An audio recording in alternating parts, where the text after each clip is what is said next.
Hey everyone, David C. Anderson here, coming at you from the Knife Center, and it is our favorite time of the week because there are new knives that hit our shelves every week, and the coolest ones are right here in front of me, for this week at least. Let's check them out.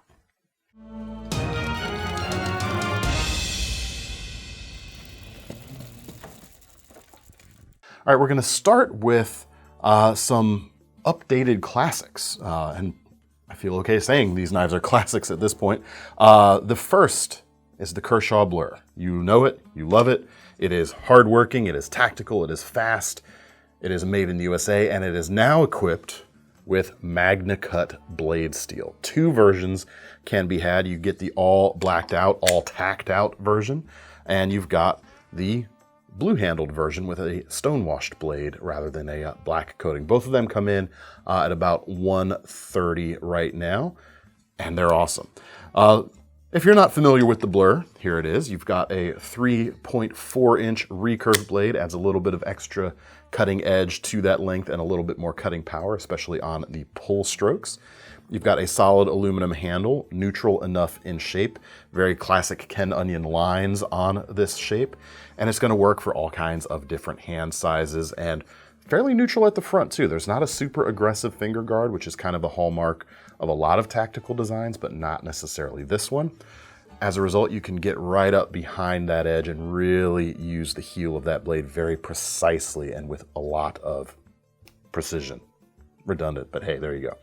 We've got a pocket clip. It is a two-position, right side only pocket clip, so righties can do left up or tip up or tip down. We've got an inset liner lock in the aluminum handles and the Ken Onion Speed Safe assisted opening mechanism with these signature angled thumb studs, which work great either bare thumbed or if you're wearing heavy gloves. They are very easy to kind of latch into, and pop the blade open. That spring takes over once you start manually opening that blade and just rockets it out. So it's a great design. Now with the MagnaCut, it's even more high performance. So very tough steel, holds an edge a long time, and is very stainless as well. It's kind of the trifecta of steel hallmarks all rolled into one in a way that no other steel really manages to do. Very cool. Check them out. Next up, in the Classics Reimagined category, we have the Spyderco Tenacious. Some folks may be kind of wishing for an upgrade in blade steel on the Tenacious. The standard versions are, plus or minus $50 depending on which version you get with an 8CR series stainless blade. Well, this one comes not only with the G10 handles, it also comes with an American-made CPM M4 blade, or at least the steel is American-made. This is, of course, an imported knife. So the material is sent over, and then the knife is made over there. Price on this, $133 right now. You got also almost a 3.4-inch blade here, full flat grind. The M4 steel, not a stainless steel, but it is incredibly tough and holds an edge a good long time. Maybe even a little more tough than the MagnaCut we just looked at. Just pure working steel all around on a pure working model too. The G10's nice, has a good working texture, not too slick, or not too grabby, I should say, without being at all slick. I mean, you can kind of hear it there. It's real nice. 4-position pocket clip, so preferences are catered to. Liner lock, washers in the pivot as opposed to ball bearings, so a little more resistant to dust, dirt, grit, that sort of thing. Great profile here too. And this, like the Blur, you can also get right behind the edge for precision work, but you have even a little bit more finger guard in the Tenacious design. That's always something I've appreciated about the design, which is super solid, super hardworking, especially now with that M4 blade steel and now available. Next up, maybe not a classic yet at this point, but the return reimagined of a very successful Jack Wolf Knives model. This is the After Hours Jack. It started life as the Midnight Jack, which was a slip joint. The After Hours Jack is a frame locking version of that same knife. And given the name, the After Hours nature, I had to go with the all blacked out version for this one. But there are, in typical Jack Wolf fashion, several handle colors to choose from, and blade finishes for that matter. Some fancier carbon fibers. There's a really cool, like vibrant green Kieranite option this time around as well. But After Hours Jack, yeah, come on. we even call this, is it actually technically the jack, since it's not a jack knife? Well, it's a jack wolf, so, you know. It is the after hours jack, but it is a frame lock. Here you go, $350 for these. You've got that coffin handled shape to it. Really good tie-in to the naming convention for this model. Working the graveyard shift, that sort of thing. The blade itself is a little bit over 3 1/8 of an inch long, S90V blade steel, so you've got a ton of edge retention. Very stainless as well. Not nearly as tough as in, you know, resistance to chipping, you know, than the M4 or the MagnaCut we just looked at, but the edge retention should be exceptional on this, especially with the full height hollow grind that you get on this knife, meaning that edge itself and the geometry right behind it is scary thin. So it is going to slice. Awesome. We've got a milled pocket clip on this knife as well, as opposed to the non-pocket clipped slip joint versions of the knife. And let's check out the action. This is a front flipper, which everyone knows is sort of my nemesis, but here we go. Let's see what happens. Hey, not too bad. Yeah, especially, usually I'm better with like the top style of front flipper, but this one does not have that, and yet, maybe it's something to do with the angle of force pushing back into there. That actually works really well for me. You've also got a dual fuller, aka a long pull in classic slip joint nomenclature, essentially. Let's see if we can do, hey, we can do the reverse flick, thanks to that fuller as well. That is pretty cool. The build quality is great. The packaging is always fun too. Every Jackwolf comes, every model comes with custom artwork featured on the outside of the aluminum tube, as well as on that cardboard disc, the POG that just fell on the floor. We'll pick that up before moving on, and a pocket slip and a cleaning cloth, all right there in the tube. Very cool package. All right, next up, it is button lock madness time. We've got several Kizers, some Sencuts and CIVIVIs, all with, dare we say, the hottest locking mechanism on the market right now. The first is the KUH from Kizer. That's a weird name. The KUH, you can see it right there. Price on this is about $76. The handle is kind of almost like an inverted coffin shape. Yeah, see there? That's why I put these two right next to each other. The handle is black micarta, black linen micarta, very fine weave, looks great. 154 cm steel blade, about 3.2 inches long. Saber height flat grind on this knife, and almost a spear point profile. So pretty robust for such a small sized knife. The grind is, leaves some meat along the spine there to give it a little bit of extra strength, and the spear point profile has a usable tip, but it's a little more robust than a pointier tip in this case. They could have gone pointier, but yeah, for a small size, that, and still decent slicing qualities, I would say, that should have some toughness to that geometry right there. The back side of the handle is especially interesting here. You have a very well executed deep carry pocket clip, pocketed in the linen micarta handle scales with flush head screws. So very nice detail. It is reversible, as you can see too, and even comes with the blockout plate there that only secures in with a single screw rather than the two that the clip secures in. It kind of hides, you can see both of them from underneath. It hides the the second screw underneath the plate, so it's a little cleaner than a two-screwed look. And then here, the bail on the outside is actually an extension of the liner on the button lock side. So you only get one angle of that, essentially.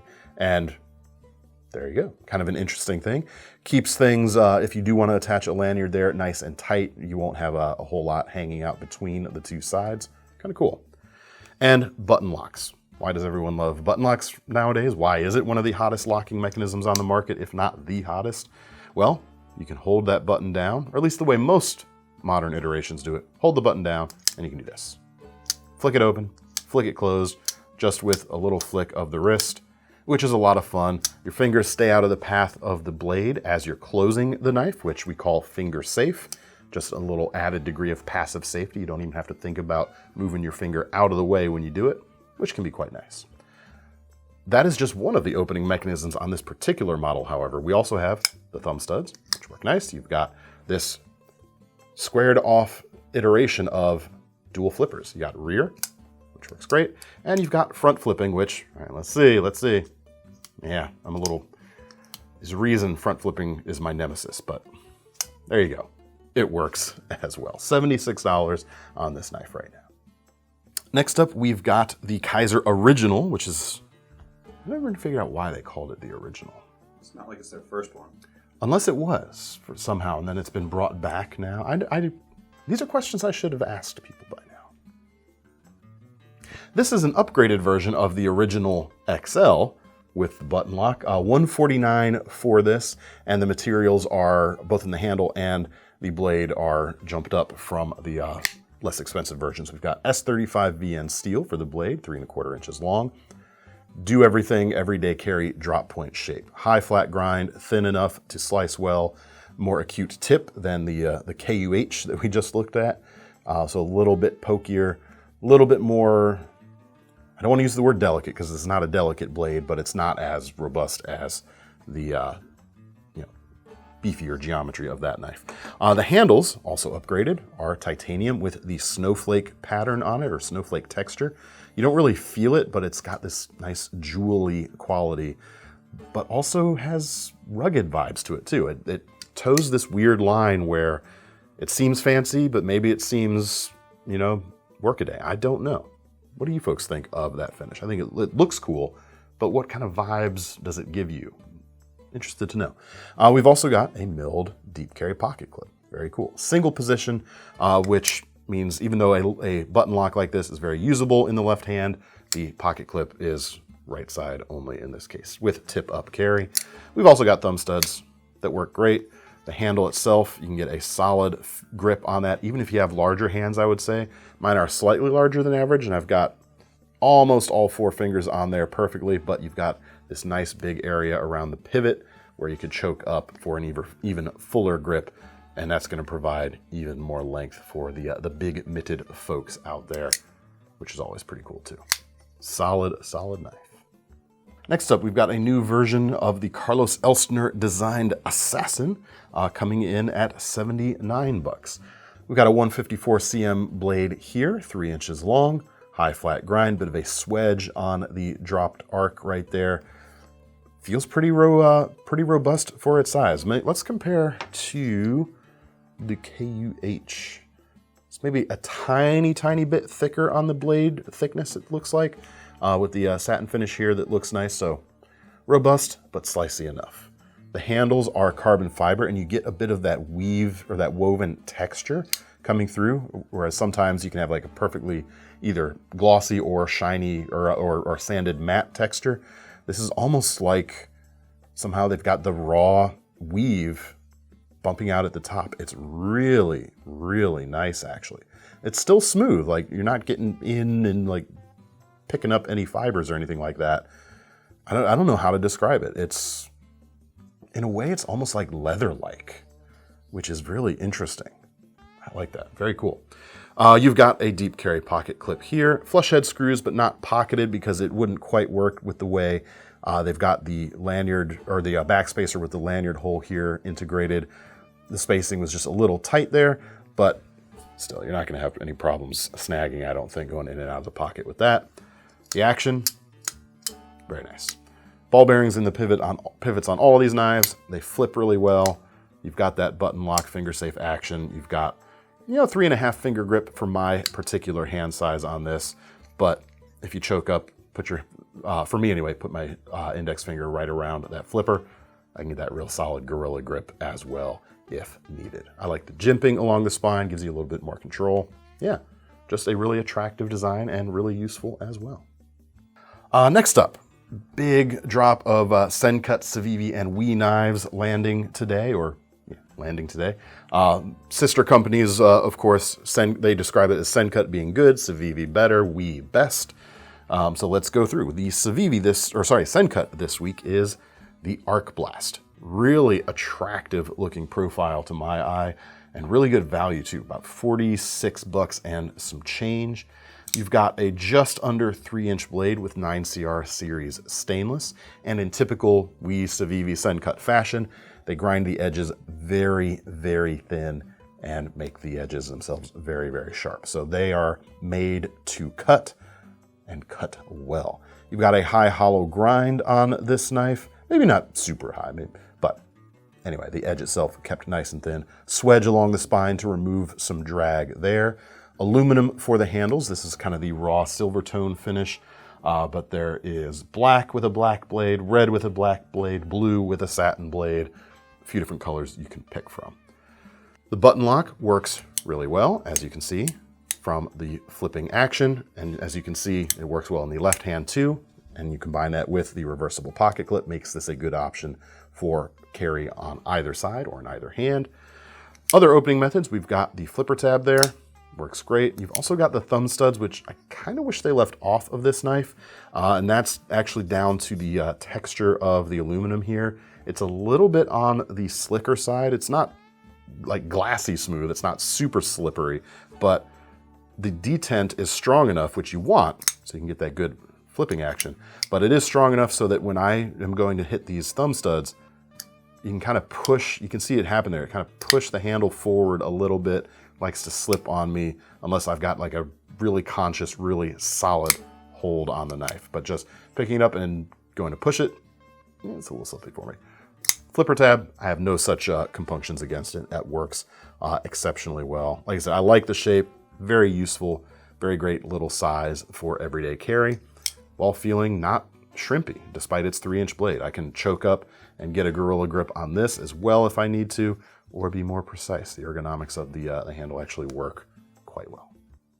Next up, we've got a new version of the Chevalier. They're calling it the Chevalier II, but it, near as I can tell, it's the same size and profile as the original. Same lock even, like the original was a button lock. Maybe it's because they had to re-engineer it. Actually, I think I may have just figured out. Yeah, so the Chevalier has liners. The Chevalier II is simply full aluminum handles with no liners. I figured it out. Very cool. In a way, this brings this design even closer to the thing that everyone who makes a button lock nowadays is still chasing, the ProTech Malibu. Very interesting. Price on it is quite affordable. This is coming in at about just under 70 bucks for these versions. This one has a nice dark gray aluminum and a 14C28N blade. Nice and tough for a nice stainless steel. Full flat grind on the long 3.5-inch sheep's foot profile. There's gonna be a lot of power in this shape for engaging with heavy push cuts, especially. The action on the liner lock, button lock works great. You've got a flipper tab for flipping. You've also got that dual fuller arrangement that we saw on the Jack Wolf earlier, and that does allow you to do the reverse flick quite easily. You can even do, let's see, yep, it's even easy enough to thumb open it even without an assist from the back fingers, so that's quite nice. Deep carry pocket clip, reversibility, works great lefty or righty. Very, very cool knife, and as mentioned in the Sencut we just looked at, several colors and blade finishes are now available that you can choose from too.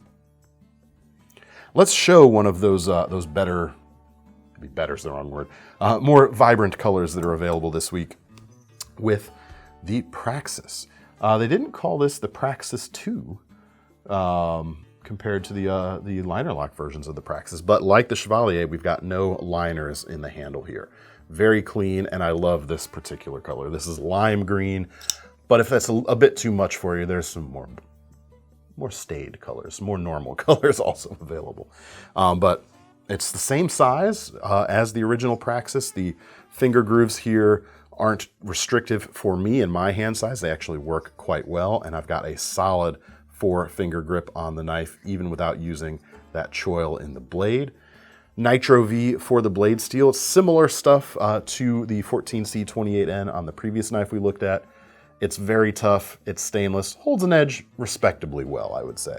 Definitely not up there with the super steels at the beginning of the video we looked at, but one of my favorite affordably priced steels. Or at least, not necessarily affordably priced steel, but steel that you can get on more affordable knives. This one is not super affordable, but it's not too bad. About 75 bucks for this knife, but it's a big 3 3/4-inch blade right there. The flipping action works great, as you can see. No alternate opening methods here. There's it'd be really hard to do a reverse flick just on the grind right there, especially on the satin finish. You could pinch it open with the 2 fingers if you want, and rotate it with your thumb if you wanted to be a little more circumspect with a one-handed opening. So I guess that's an option, but it's not made for it anyway. And then deep carry pocket clip with reversibility, rounding out the whole package is very nice. Next up, a couple CIVIVI fixed blades. The first is the PG Knives Propugnator, something like that. Coming in at about 89 bucks for this Ultim handled version, but with, I think it's micarta, black G10 starts around the $76 mark. And this is really cool. It's one of the first CIVIVI fixed blades that I've felt myself really taken with, quite honestly.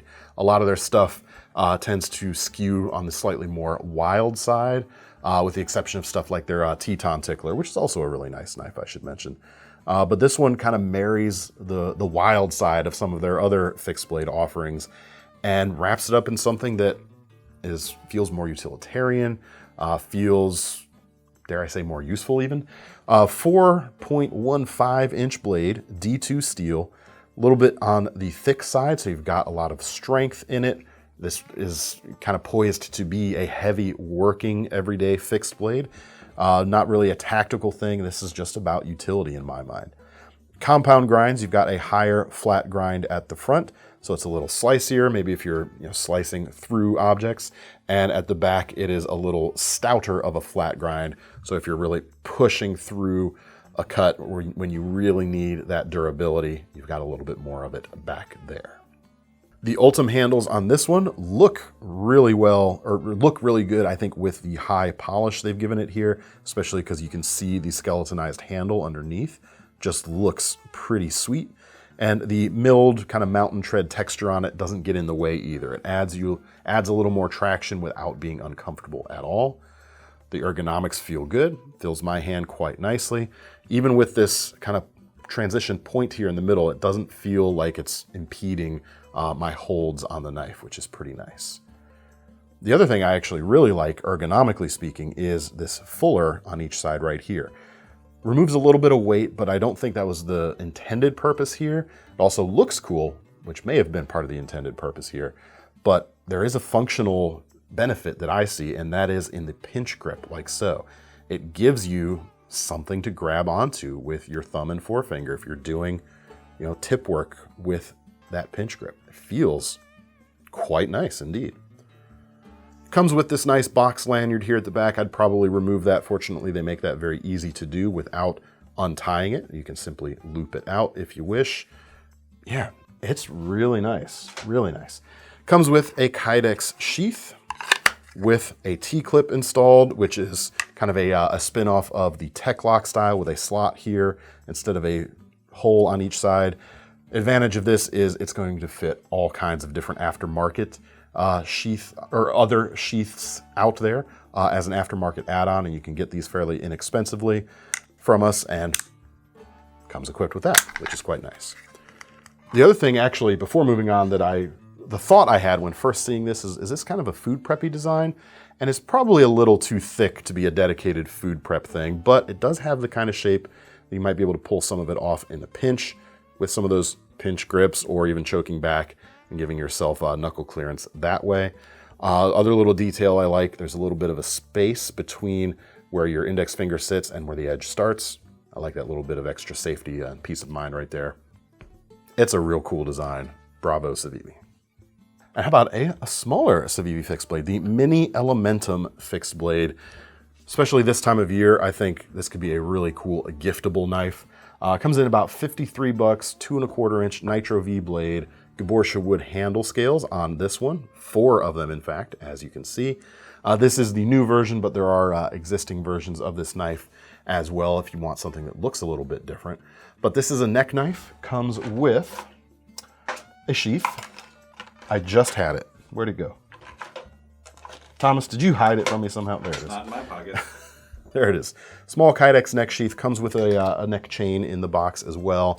But whether you're carrying it that way or throwing it into a pocket, throwing it into a bag or a purse maybe even, this is a great little just sharp edge to have around when you need it.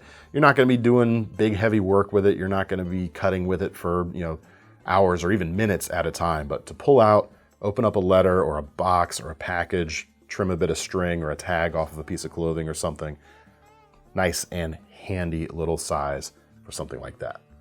There you go.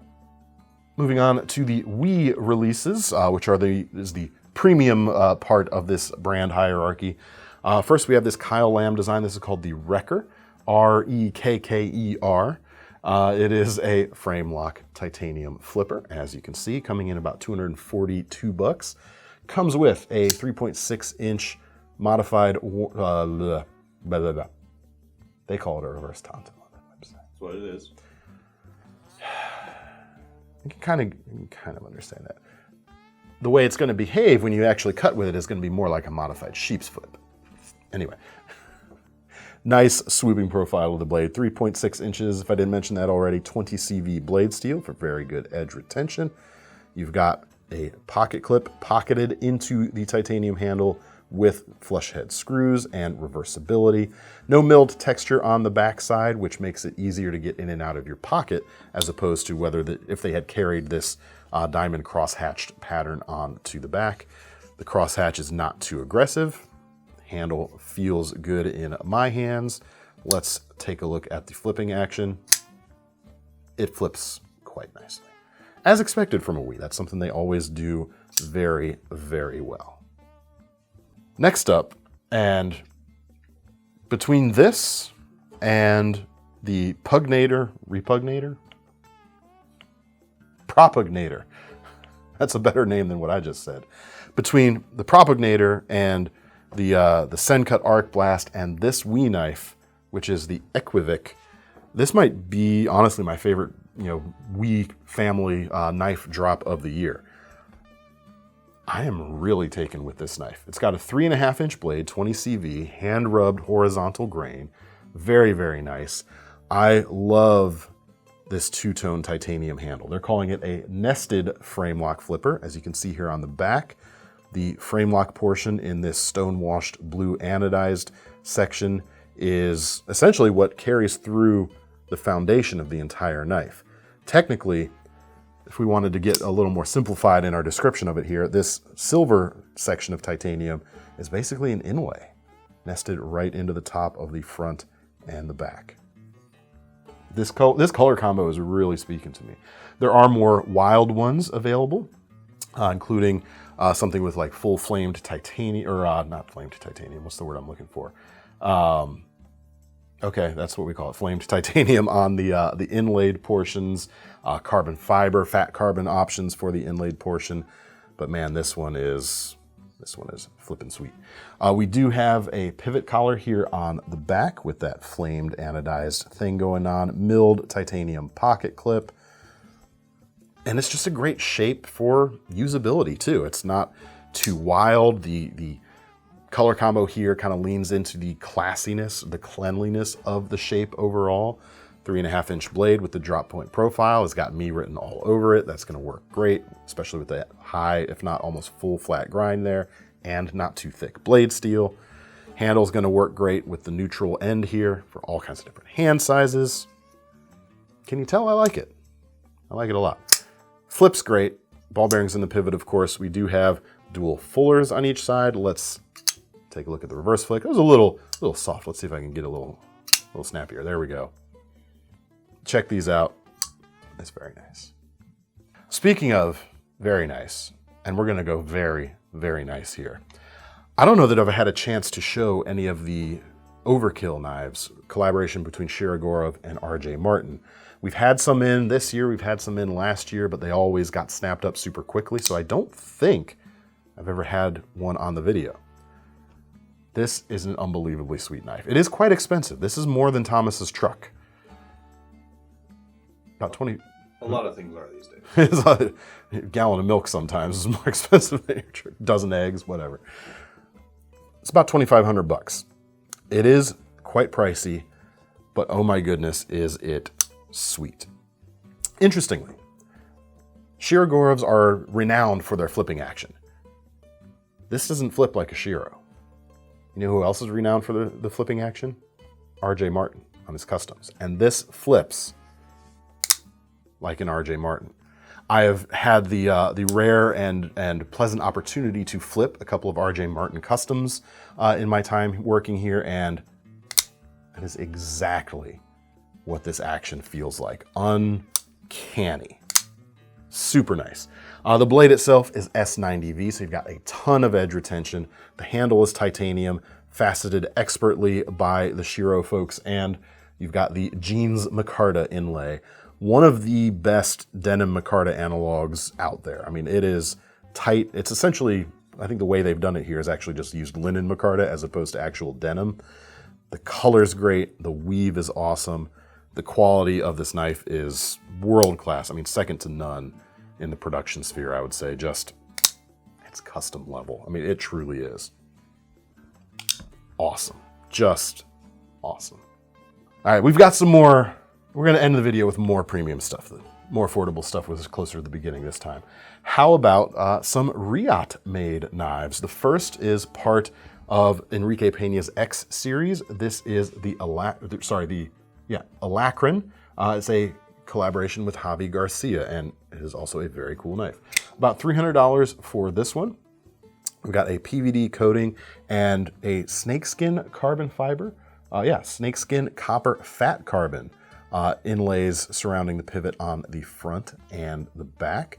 Nice milled titanium pocket clip with a cool swoop to it and no visible screws, which is very nice. And indeed, the facets actually kind of mate into and flow with the actual facets on the handle itself. Very, very nice detail.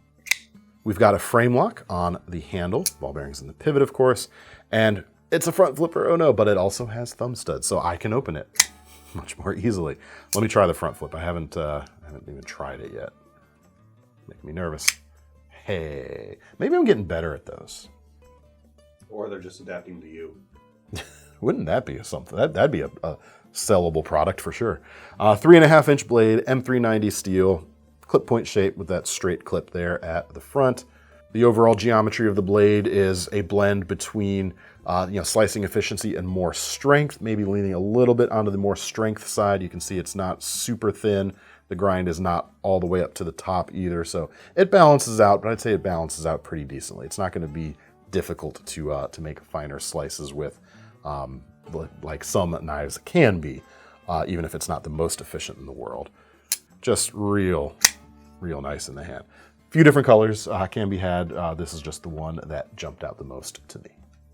Next, we have the Reate Tiger, a liner lock from Reate, not a frame lock. Advantage of that is you get the full handle treatment, full inlay treatment there on the back and on the front. In this case, that's the Lava Flow Fat Carbon, but again, several versions are available, including a non-inlaid version as well.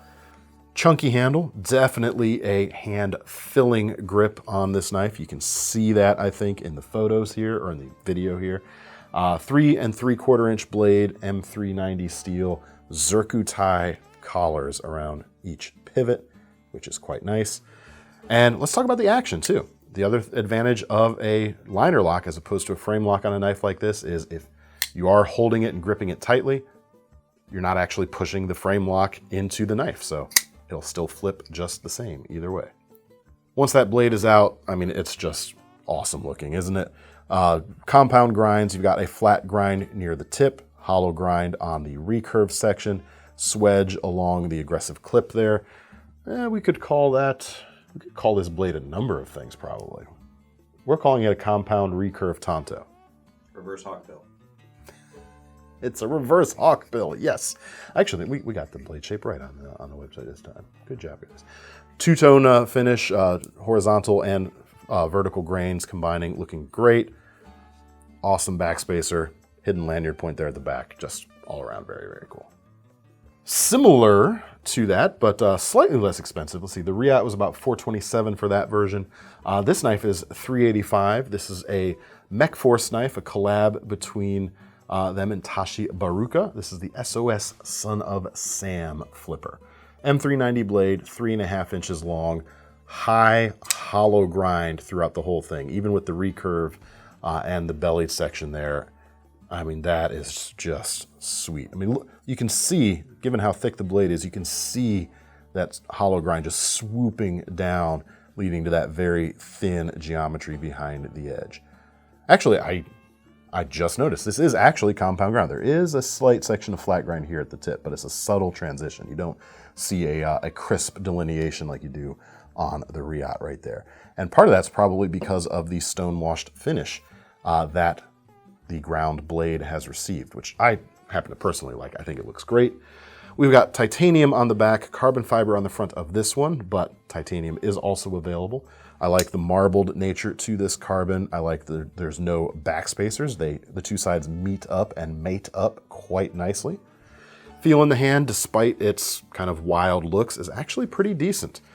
Doesn't feel too sharp. Maybe for me, this point is kind of hitting on my middle finger area, but I'm not really gonna use this as like a heavy duty work knife anyway, so keep that in mind at least. Action, let's check it out. I always love Tashi's, the way he does flipper tabs like this. This just kind of scoops out like so, well integrated with the handle, and it allows you to get a really solid index with whatever finger you happen to be flipping with, because you can just find it. Your finger just nestles in right there, and you're like, oh yeah, I'm on the spot. And then you flip it, and you're ready to go. Sweet, sweet, sweet. And last but certainly not least, new Andre de Villiers ADV Invader. This one right here is $560. Several versions are available. It's a constant refrain today. This one has acid rain titanium handles, a lot of gold and blue anodized accenting points there on the pivot, as you can see, points on the back spacer. Check out that pocket clip, man. That is cool. I mean, you've always got like that steamroller wheel on the end. This is the first one I can think of, though, that has like a separate anchor housing here at the back. And if it's not, I just must have been carelessly inobservant on other models, but that's a pretty cool looking thing right there. The pocket clip, as you can see, screws into that section as opposed to, having a screw pointing down into the handle itself. Speaking of the handle, lots of girth to it. The spacing between the flipper tab and the beak here is just enough for my slightly larger than average hands. Your mileage may, of course, vary. Aggressive jimping on that aggressive blade. Compound ground. Modified Wharncliffe? We'll call it modified Wharncliffe. Higher flat grind at the back for more sliciness. More robust flat grind at the tip to kind of support and give a little extra strength to that acute tip right there. There's one last thing to do. We got to flip it. Oh yeah, quite nice. We've also got thumb studs, as you can see. They work. We've also got a fuller, let's see, can I reverse flick with it without dropping the knife? Yes, I can. S35 VN, 4 inches long, aggressive, ostentatious, pure ADV all the way. All right, that's all we've got for today. Thanks for sticking around. Let me know your favorites, of course, as always in the comments. And as always in the description, there's links to KnifeCenter.com if you want to get your hands on any of these knives. While you're there, don't forget about our Knife Rewards program, because whether you're buying something for yourself or someone else this time of year, you can earn some free money to spend on a future knife. I'm David C. Anderson from the Knife Center, and that's Thomas behind the camera. We're signing off. See you next time.